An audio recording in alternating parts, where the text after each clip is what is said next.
On June 15, 2025, MetLife Stadium in New Jersey became the epicenter of world football, hosting a landmark moment that would be remembered for years to come. The air was electric, the anticipation palpable, as fans from across the globe descended on this iconic American venue, eager to witness history unfold before their eyes. For the first time ever, Palmeiras of Brazil and FC Porto of Portugal met in a competitive match, marking the dramatic kickoff of the newly expanded FIFA Club World Cup. This was more than just a game. It was a collision of footballing traditions, a meeting of two proud clubs with rich histories and passionate supporters. The stakes could not have been higher. Here were two continental giants, each carrying the hopes of their nations and continents, each with a burning desire to prove themselves on the grandest stage. The players' faces showed a mix of nerves and determination, knowing that every moment could tip the balance. Palmeiras, under the tactical guidance of Abel Ferreira, arrived with a squad brimming with both youthful exuberance and seasoned experience. Teenage sensation, Estêvão Willian, already touted as one of Brazil's brightest prospects, was joined by powerhouse striker Vitor Roque, whose goal-scoring prowess had made headlines back home. The team's blend of skill, speed, and creativity promised fireworks.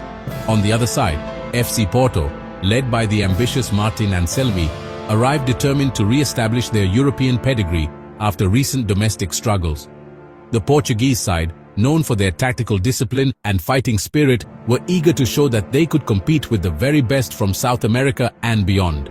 The stadium was a cauldron of color and noise, buzzing with anticipation.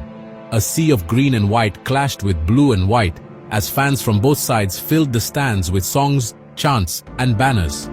The energy was infectious, uniting people from different continents in their shared love for the beautiful game. This wasn't just a group stage opener. It was a true clash of footballing cultures, Brazilian flair and improvisation facing off against Portuguese discipline and tactical organization. Every pass, every tackle, every cheer from the crowd added to the sense that something special was about to happen. The stakes were even higher in a group that also featured Inter Miami and Ahly, two teams with their own ambitions and star power. Every point would be crucial, every goal potentially decisive in the race to advance, making this opening clash all the more significant. As the teams lined up for the national anthems, the world watched. Players stood shoulder to shoulder, aware that a win tonight could set the tone for the entire campaign and inspire millions of fans back home.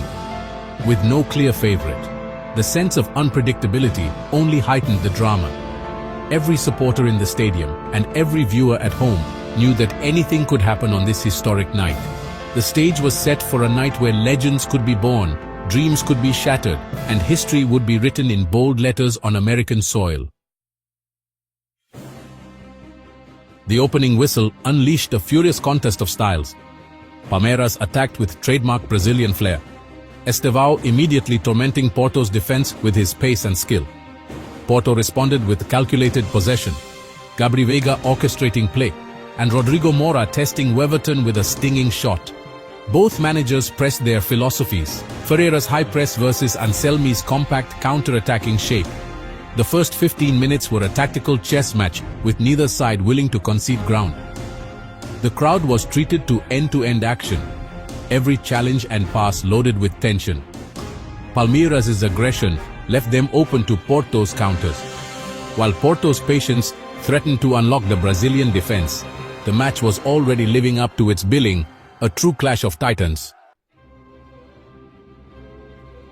By the 20th minute, Palmeiras' relentless pressure and attacking intent finally paid off, sending a wave of anticipation through the stands. The team had been probing and testing Porto's defense from the opening whistle, showing no signs of backing down. Rafael Veiga, the creative heartbeat of Palmeiras' midfield, orchestrated the breakthrough. With a quick glance up, he spotted Rony's perfectly timed run, slicing through the defensive line. Veiga delivered a sublime, inch-perfect through ball that split the Porto defense wide open, demonstrating his vision and technical brilliance.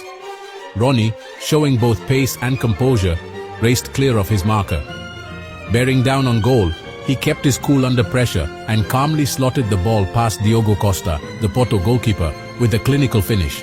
The strike was a testament to his sharp instincts and finishing ability. The stadium erupted in a thunderous roar as teammates swarmed Rony, embracing him in celebration. The goal was the result of teamwork, vision and precision, a moment that electrified the Palmeiras faithful and set the tone for the rest of the match. For Porto, conceding so early was a harsh lesson in the dangers of a momentary lapse in concentration. Their defenders looked stunned, realizing how quickly a single mistake could be punished at this level.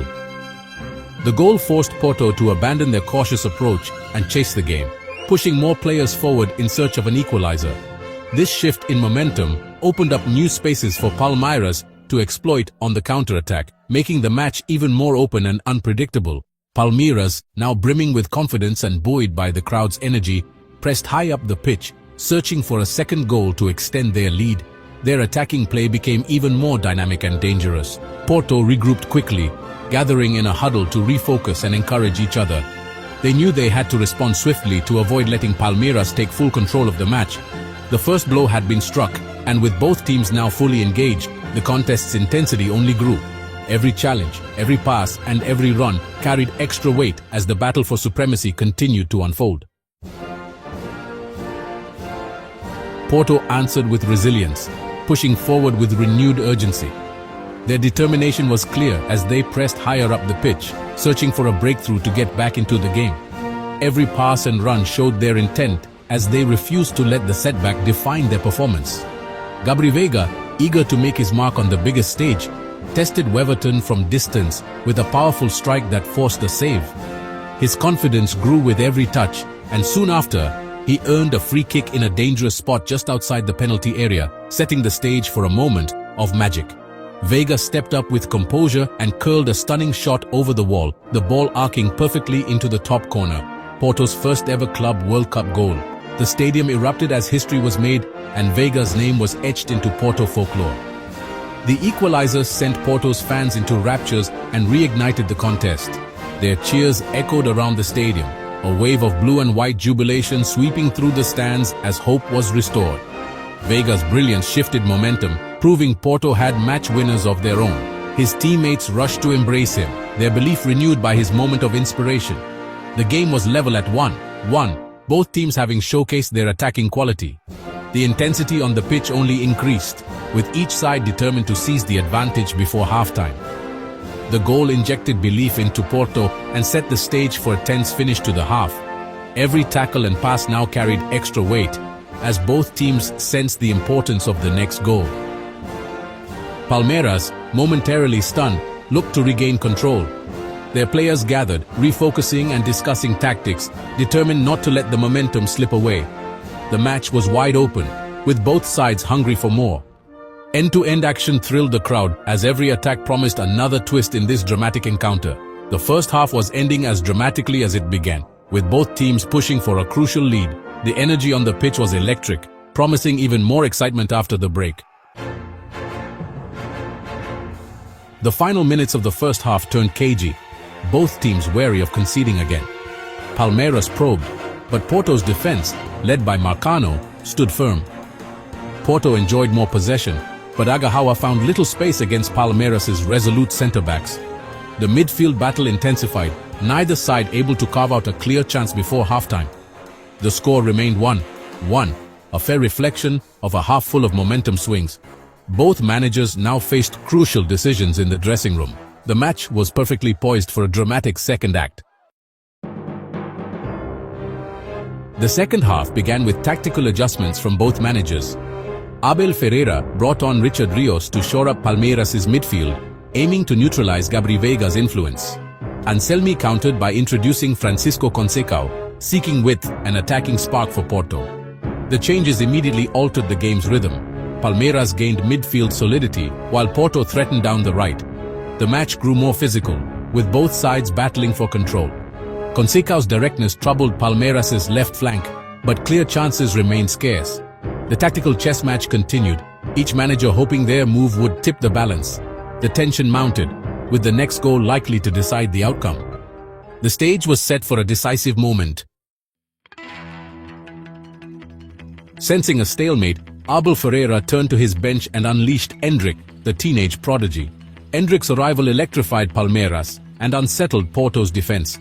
Minutes later, a defensive mix-up in Porto's box saw Endrick react first, pouncing on a loose ball.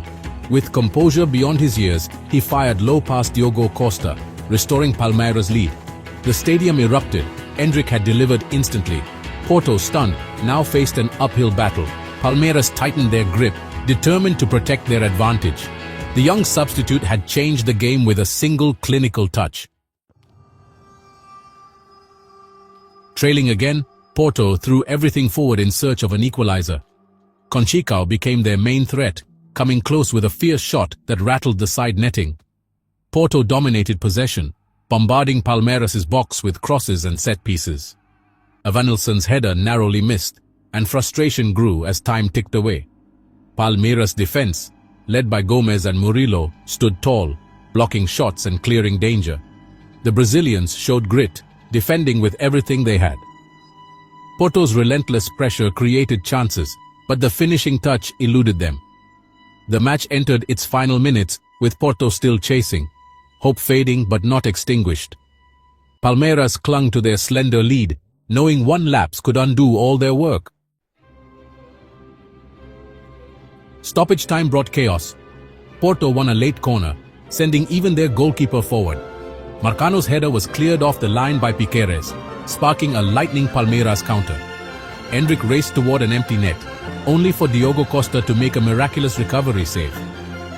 The end-to-end drama encapsulated the match's intensity. The final whistle blew. Palmeiras 2, Porto 1. Palmeiras celebrated a hard-fought victory, their campaign off to a perfect start.